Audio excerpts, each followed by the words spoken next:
If you think you have all the GoPro accessories that you need, well, think again. Today I'm going to show you 5 additional GoPro accessories that you need in your arsenal. But first, I would like to give a huge thanks to Telesin for sending me these GoPro accessories. So if you're interested in any of them after watching this video, I will provide the product links in the description down below. And before we head over to the list, I would like to thank you for subscribing to the channel. But if you're not subscribed yet, please make sure to hit that subscribe button down below. So I am going to list these accessories from smallest to biggest, starting off with number 5. The magnetic quick release adapter. Most of the time, it's a hassle to mount a GoPro using the locking screw, especially if you have multiple mounting options like a tripod, selfie stick, a clamp, helmet, etc. Because when you're filming lots of action and you want to include various different angles to your shots, you want to be fast and efficient as possible. Because with action and adventure, every second counts. For comparison, here's me mounting the GoPro with the locking screw versus the operation with a quick release adapter. You just have to press and twist and then you're all done. Moving on to number 4, ND filters. Now, I've covered what ND filters are a lot of times already. These are sunglasses for your lens,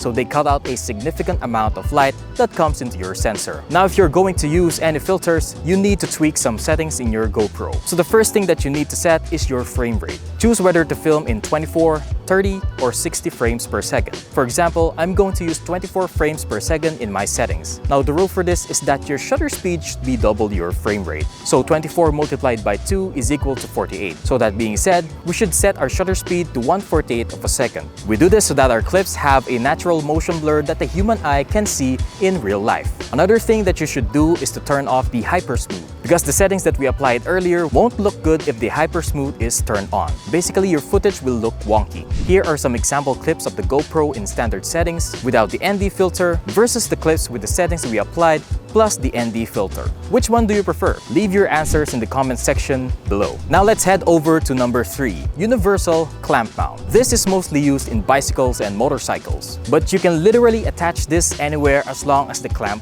fits. But for me personally, I use this clamp and place it in various grab handles and even on the headrest inside my car to capture some interior shots. The possibilities are endless in this because you can get creative as you want and get different types of unique angles. But of course, the case of usage is not limited to bicycles, motorcycles, and cars. You can even mount this on fences, poles, a chair for some unique high or low angle shots. Both sides of the clamp are ball heads, so it's very easy to adjust and move around. Once tightened, your shot and GoPro angle is secured in place. Before we move to the last 2, I would like to ask you to subscribe to the channel. It's a small gesture but has a big impact. It helps me continue to make more videos like this for you. Now for number 2, we have the vertical metal cage frame. Now this is my personal favorite because in this day and age, social media videos are mostly shot in vertical format. So it means I can just mount this vertically on any accessory that I prefer, like a tripod or a selfie stick without the need of having a ball head. Not only that, it's also made with metal, so that means even if I drop my GoPro at certain heights, my camera would be protected and the damage would be minimal. So in short, this accessory provides security, and that's important because these cameras are not cheap. It is also easy to take on and off. Just simply slide the plate at the back and then slide your GoPro in, then slide the plate back. What's good about this design is that you can still mount your ND filters easily, but also it does not cover up the battery access, so you can charge or change your battery without removing the cage. And the last thing that I love about this cage are these hot shoe mounts at the top and the side, so you can place a mic or a small fill light to improve the overall quality of your video. And finally, at number 1, the 3-arm suction mount. Now you might be wondering, why would you need a 3-arm suction mount for a small GoPro?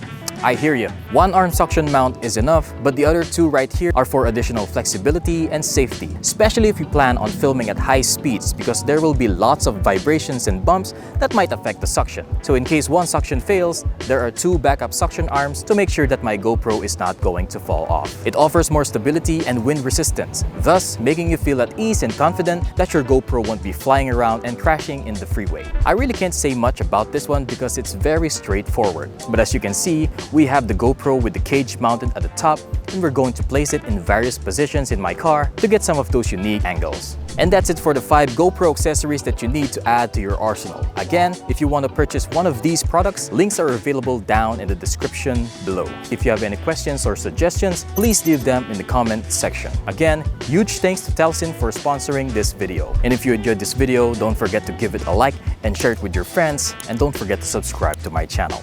I'll see you all next time.